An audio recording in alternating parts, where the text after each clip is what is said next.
Think back to watching a movie a decade ago. You sat through the entire 2-hour runtime without scrolling your phone once, completely absorbed. Today, a 20-second clip on your feed barely registers unless there is secondary gameplay footage layered underneath it. We now require 2 separate streams of high-speed content playing simultaneously just to maintain our interest. That constant demand for dual stimulation doesn't stay confined to an app. It bleeds into the rest of the day. Reading a physical book, studying for an exam, or doing regular work starts to feel uncomfortably slow. We usually label this as a loss of willpower, but if we examine the way our brains respond to intense environments, we can see a predictable mechanical adaptation taking place, one that has very little to do with our level of discipline. The most alarming part of this experience is what happens to our leisure time. Even low-effort hobbies, like watching a feature film or playing a standard video game, stop feeling as rewarding as they once did. When faced with this pervasive boredom, our first instinct is to blame ourselves. We assume we have grown lazy, or that we lack the personal drive to stay engaged. So we try to force it. We assume if we could just find enough motivation, we could push through the lethargy and be productive. However, searching for a psychological spark to fix this boredom is ineffective. The issue isn't in your mindset, but in the way your brain is physically reacting to the world around it. The human brain thrives on survival through adaptation. It constantly monitors your environment and recalibrates its internal sensors to ensure that whatever you encounter most frequently starts to feel normal. You can see this process clearly when you eat something incredibly spicy for the first time. The heat is overwhelming because your sensory receptors are completely flooded by the new input. But if you eat that same dish every day, the intensity fades. The chemical composition of the food remains the same, but your body physically adjusted its internal tolerance to handle the heat. To recreate that initial rush, you have to find a hotter pepper.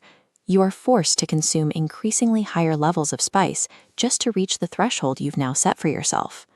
This physical adaptation works exactly the same way for mental stimulation. Our perception of what feels boring is actually a moving target, governed by the baseline level of excitement we've trained our brains to expect. Our modern digital habits are the equivalent of eating the world's hottest pepper at every single meal. We scroll while waiting in line, listen to podcasts while working, and watch videos while eating. There is almost never a moment where we aren't flooding our nervous system with an external input. This graph tracks the internal threshold for stimulation. Every time a digital spike hits the line, our brain's expectation for what normal feels like ratchets up to meet it. When you eventually sit down to read a book or do quiet work, your brain compares that low-intensity activity to the high threshold it has grown used to.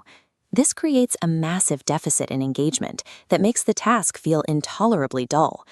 That discomfort triggers a reflex to reach for a phone for a quick hit of stimulation. This pushes the threshold even higher, which in turn makes the boredom gap even wider the next time you try to focus. Everyday life hasn't actually become less interesting. Our internal biological expectations have simply outpaced the speed of reality. Recognizing this threshold shift changes the way we look at our own behavior. It suggests that your attention span is not broken and you are not inherently lazy. Chronic boredom is actually proof that your brain is functioning exactly as it should. It is successfully adapting to a high-intensity environment, even if that adaptation makes normal life feel difficult. Trying to solve this with more motivation is as futile as trying to enjoy bland food when your palate is physically burned out from spice. Reclaiming your focus starts with changing the inputs you allow into your day.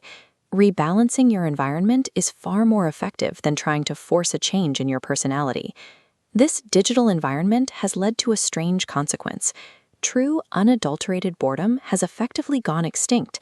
Because we can instantly escape any lull in the day, we've forgotten what it feels like to sit in silence without a constant stream of information.